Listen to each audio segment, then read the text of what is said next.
Hello student, welcome to the digital signal processing course. Today we are going to discuss the impulse invariance method. So let me just call it in short, it is nothing but IIM method, impulse invariance method. So as we have seen from the specification of the analog filter, we can derive the digital filter.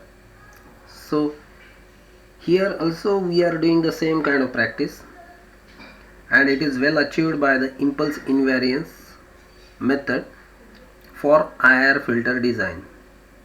So let's say if impulse response of both analog and digital filter matches, then both filter perform in a similar manner. So for this we need to deal up with some of the terms, like it is h of nts. H of nts is nothing but the sampled version of h of t, where ts is nothing but the sampling time, and we can replace this t by nts. Similarly, h of t is nothing but impulse response in time domain. H of s with a, that is nothing but ha of s. So it is nothing but actually the transfer function of analog filter. Similarly, h of z is nothing but the transfer function of the digital filter. Ohm is one of the term which is nothing but the analog frequency. Omega is nothing but the digital frequency. So these are some of the terms we are dealing up with the discussion of impulse invariance method. Now we will see how to proceed for HA of S to H of Z conversion. So this is nothing but the transfer function of analog filter. This is the transfer function of the digital filter.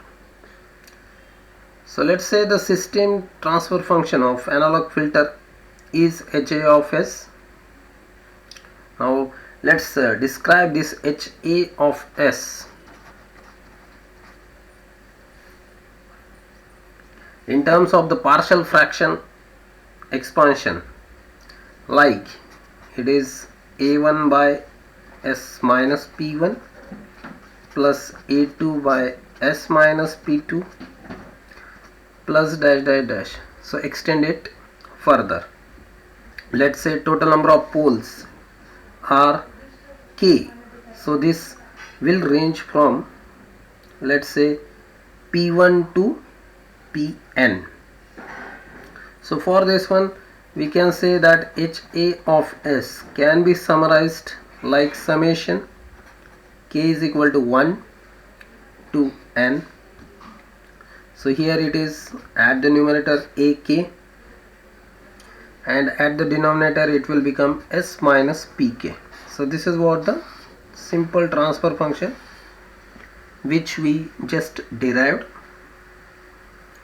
Now here S is nothing but the Laplace operator, and H of t can be derived from HA of S by taking the inverse Laplace transform. So here HA of S is with us. Take the inverse Laplace transform. Let's say it is ILT. So which is giving H of t. Let me write it here. It is nothing but H of t is equal to summation k is equal to 1 to n. This is AK e raised to pk times t. That is what the term which we got as a H of t. This is H of t. Now from the H of t it is quite easy to obtain H of n. So H of n will be equal to what? Summation, again k equal to 1 to n. So we need not have to write it again, but for your convenience you may write it AK times e raised to pk nts. Since here we are replacing the t by nts, so this is what the replacement. Rest of the terms will be as it is. So for convenience let me write it k is equal to 1 to n. Now once this entire operation is done, now we need to concentrate on H of Z. That is what the term we started with. Since we discussed that H of Z is nothing but the transfer function of the digital filter, HA of S is nothing but the transfer function of the analog filter. So here h of z can be calculated from the given equation. Let's say it is for the causal system, so it will be replaced like summation n is equal to 0 to infinity h of n z raised to minus n. Let me call this as equation number 1. This is nothing but our h of z for the causal system. That's why the limits are varying from 0 to infinity. Once it is done, let's say it is nothing but the equation number 2. So let's apply this to the equation 1 so as to form h of z from the h of n. So for this particular thing, we will just proceed to apply. Let's say h of z is equal to summation, it is nothing but n equal to 0 to infinity. Then this particular term I will write it like summation k is equal to 1 to n, because this h of n is nothing but this entire term which is just provided over here. Let's say it is equation 1 dash. So from this equation we can just write it ak e raised to pk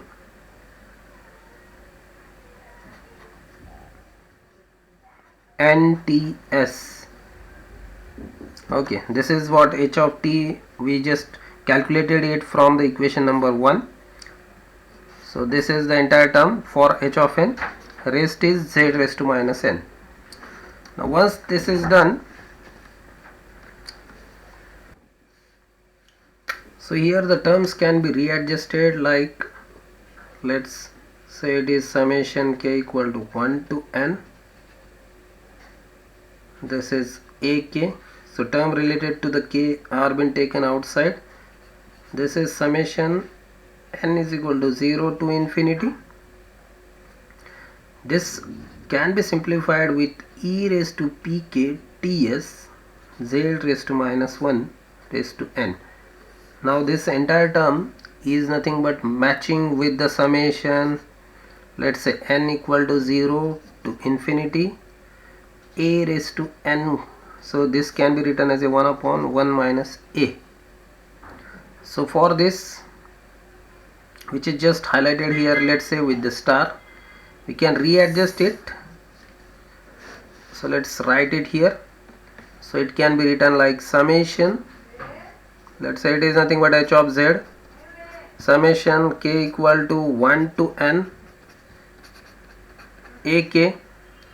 So this is nothing but the term 1 upon 1 minus a is nothing but pk ts z inverse. So 1 minus e raised to pk ts z inverse. So this is how this h of z will be written.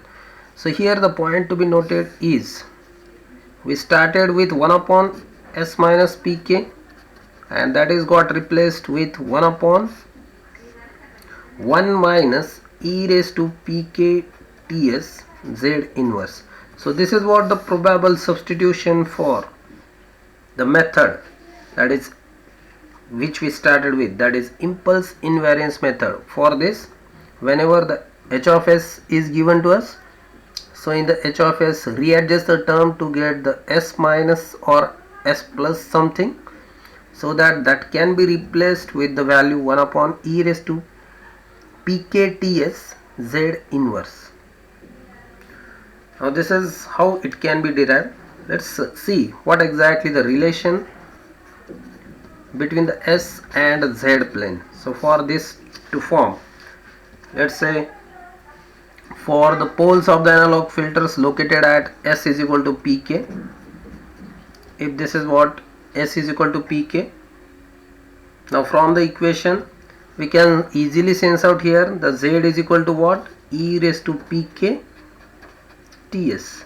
So here the z will be equal to what, e raised to pk ts. So s is equal to pk and z is equal to e raised to pk ts. Now this relation can be written like z is equal to e raised to s ts. Now what is s? S is the Laplace operator. So this can be further simplified like Z is equal to, let's say, R e raised to j omega, and e raised to, this is nothing but sigma plus j ohm Ts. So after further simplification, this can be written as a R e raised to j omega, that is for Z, and this is what we have done for putting the value of Laplace operator as a sigma plus j ohm. So once we do this entire operations, then we will be able to grab here the equation, that is R e raised to j omega e raised to sigma Ts into e raised to j ohm Ts. Now these two will be matching, these two will be simplified. So here R is nothing but equal to e raised to j omega, e raised to omega Ts, and e raised to j omega is nothing but equal to e raised to j ohm Ts. So by comparing this part, that is jth part, so it will give omega is equal to ohm Ts. This is the vital information which we got for these two expressions. Similarly, R is equal to e raised to omega Ts. This is what the second equation which we can trace out. Now from this second equation, we can write down the relation between the S and Z plane. So for writing it, let's say by using this particular equation, R is equal to e raised to omega Ts. This is what the equation. So if we want to write down regarding this equation, the simplification as well as the relation between the S and Z plane. So let's say the first case is when the sigma is less than 0. So when the sigma is less than 0, we can just observe that when we vary this value of sigma less than 0, R will be ranging from 0 to 1. So this indicates that when we just write down, this is, let's say, the S plane, and this is what the Z plane. So let's plot the unit circle. So whatever the left hand side of this S plane, that will constitute everything inside the circle. This is how these two mapping will be done. Similarly, for the second case,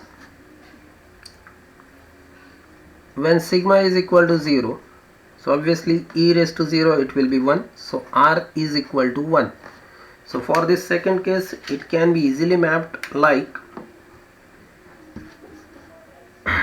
when sigma is 0 means j ohm axis in S plane. So this entire j ohm axis which we started, that is j ohm, it will be mapped onto the unit circle. This is what it's mapping. Now the next and the important, that is the third condition. In the third condition, it can be easily said that sigma is greater than 0. This is what we need to do. So obviously for this case, R is also greater than 1. So if this is what the next condition, for this condition, it is quite obvious that sigma is greater than 0 means this part.